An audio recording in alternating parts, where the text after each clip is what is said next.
A fragrance evolution tag. How I started, what got me excited about fragrances, to where I am right now. You want to find out what they are? Well, then you know what to do. Stay tuned.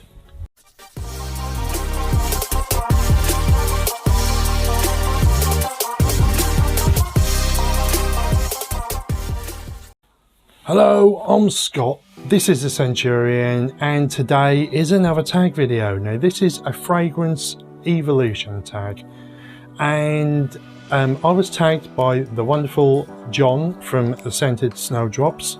Now, he's got a great Instagram page. If you aren't already following him, I'll leave a link down below. He's also got a YouTube channel.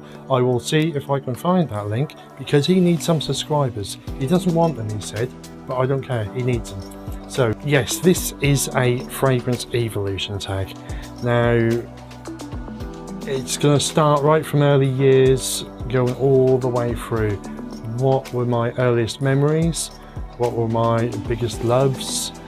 I will try and get through it as quickly as possible. But yeah, let's get started on it anyway. Yeah, fragrance evolution tag. Now, this all started right back in the 70s. Now, I was born right at the beginning of the 70s. Let's just say that I'm 50 very soon.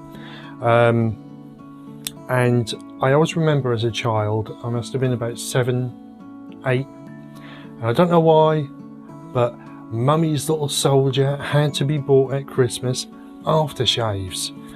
He was probably 10 years away from shaving anyway. But nevertheless, that's apparently what we were bought at that age in the 70s. And I always remember being bought two in particular, every single year. And one of them was called Burley for men. I will leave a picture up there. This was a beautiful fragrance, from what I can remember, but I think it's been reformulated so many times, it's probably not even anywhere like how it used to be. I just remember it smelling really, really beautiful. Couldn't tell you what the notes are in it at all or anything. And of course, the obligatory high karate. Every child had to have the high karate, because it was the 70s and karate was the in thing with Bruce Lee and Chuck Norris and so forth. And also Brute. Now, I haven't got the original Brute, but I have got the newest edition of Brute, and this is your typical aromatic fougere. It's not very strong. It's not like the splash on that you used to get. Henry Cooper used to do the advert for it, and I always remember that being quite strong. That's ever so weak. But that's my earliest memories of fragrances.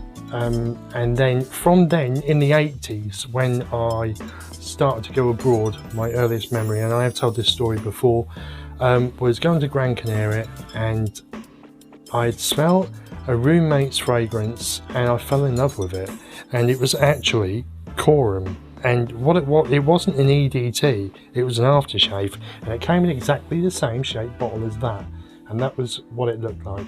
You can buy these sets as well. Obviously, the aftershave is not as strong as the EDT, which I have there as well, and this is absolutely gorgeous, and it's just it's a beautiful woody aromatic. It has got oodles and oodles of notes in. It's got citrus, pine, sandalwood, florals, jasmine, oak moss, tobacco, leather, amber. Oh, it's for what you can get that. I think you can buy both of them in a set for like £20 or just under. Absolute steal. Yes, it's old school, but it's a classic. It really is. It's strong. You're going to get 6-7 hours out of that on the EDT. That's a gorgeous fragrance. It really is. I can't speak enough about that.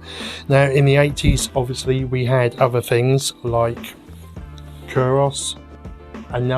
This is the newest one. It's not like the old edition. The old edition was far stronger. This is still good. It's still good, but it's not. The thing is with the 80s is like them fragrances that came out then were bombs. They were so strong. and what with the IFRA regulations, a lot of things have either been discontinued or they've been reformulated, and this is a reformulation. It's still nice, and I love it because it brings back memories of that time. It's hard to think you can get away with wearing that nowadays. I think it's got a bit of a hatred to it, but I love it. It's got good memories and such a beautiful fragrance. Let's get on to the 90s, shall we? Now, in the 90s, I had a couple of favourites. There was Dolce & Gabbana Pour Homme. That one was the Italia version. I haven't got that. I haven't even got the new one. The reason why I haven't got the new one is because it's a shadow of that one. I need to get that one, and I'm still on the hunt for it. Mr. Smelly has got a couple of them, I think. He's a lucky man, he really is. He loves it. I think Max Forte, it's a favourite of Max Forte's as well. Absolutely beautiful fragrance in D&G Pour Homme. It came out in 1994. It's got sage, tarragon, lavender, mandarin, lemon, bergamot, pepper, cinnamon, violet, rose, tobacco, amber, sandalwood. Absolutely gorgeous summer scent, and just such a shame that it was reformulated. Another one, but this was discontinued, partly I think because it was taken over, but it was Dupe. What About Adam? Very sought after fragrance. If you can get hold of one, they go for lots and lots of money. I have a tiny little miniature. Now, I'm sorry if you can't see that because there's green juice inside. Now, I'm not 100% sure. I only bought this the other day. Not 100% sure whether it's authentic in there, because it's obviously old and it's a splash, so it's going to have lost a lot of its top notes, if not all of them.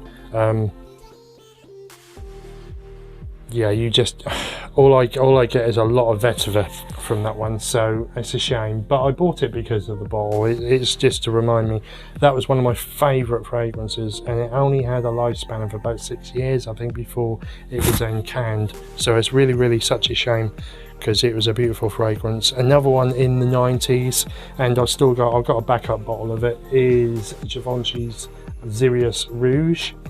Now, this is one of my favourites. As you know, it's got that pimento in, cactus. It's a woody oriental, and it's just so beautiful. You can still buy that. There was talk it was going to be discontinued, but it hasn't as of yet. I think it has been reformulated slightly, as a lot of them have, but you can still get hold of it. So Sirius Rouge by Givenchy is another beautiful one. Now, I was going to go on to the 2000s, and I sat and I thought, do you know, it really fell flat for me. The beginning, the end of the from 1998 onwards, right up until about 2010, it was flat. I was finding it very boring.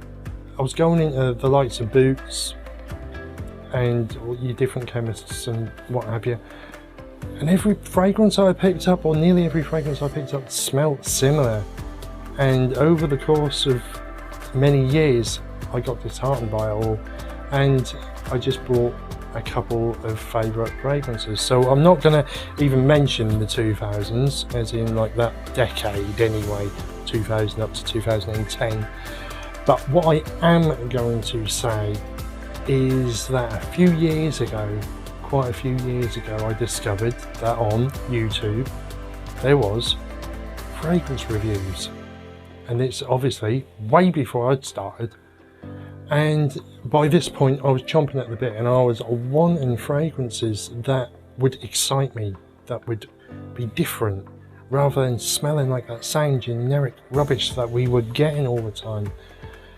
And this is where I found out that there was a different world out there. There was indie fragrances starting to come through. There's niche. I didn't even know that niche existed. I wasn't one to go to the likes of Selfridges and Harrods and what have you.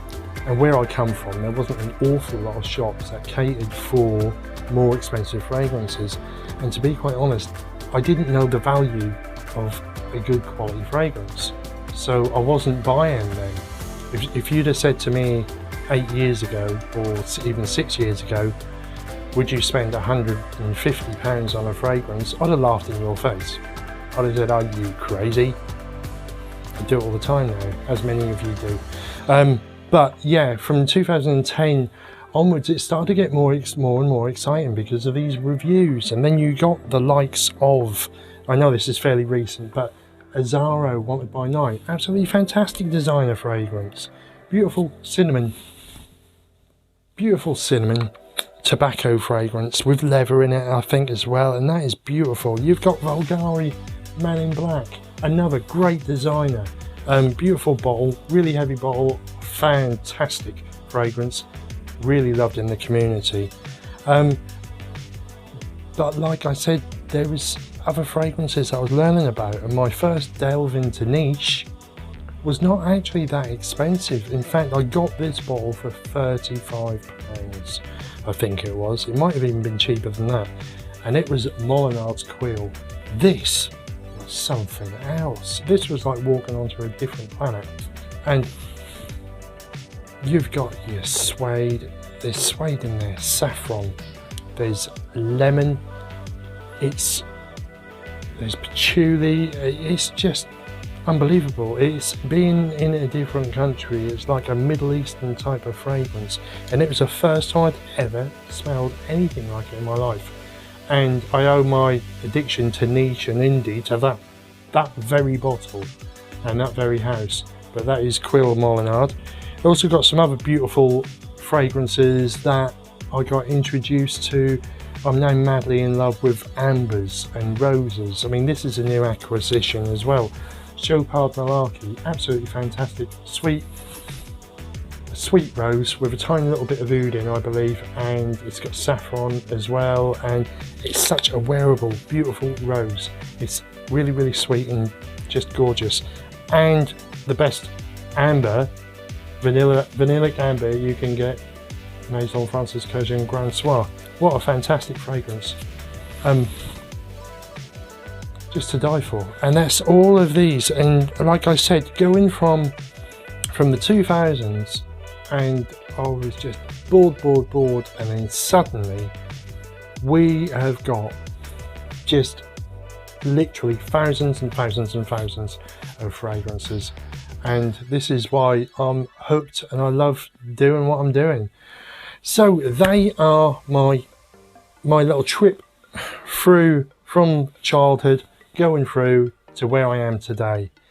Now I'm going to tag 3 people, and they are Mark from Aussie Fragrance, then there is Josh from Josh Jane, and then there is Dawn from Bougie Fragrance. You 3 are tagged, but I'm also going to leave the tag open because I'd like to see some of you guys give me your stories and let us all know how it started for you and how it led you to where you are now in fragrances. But anyway, that's enough of me waffling. I hope you liked the video. If you did, please like, comment and subscribe. Don't forget to hit that notification bell, and I will see you all very, very soon, and keep safe out there. Thank you.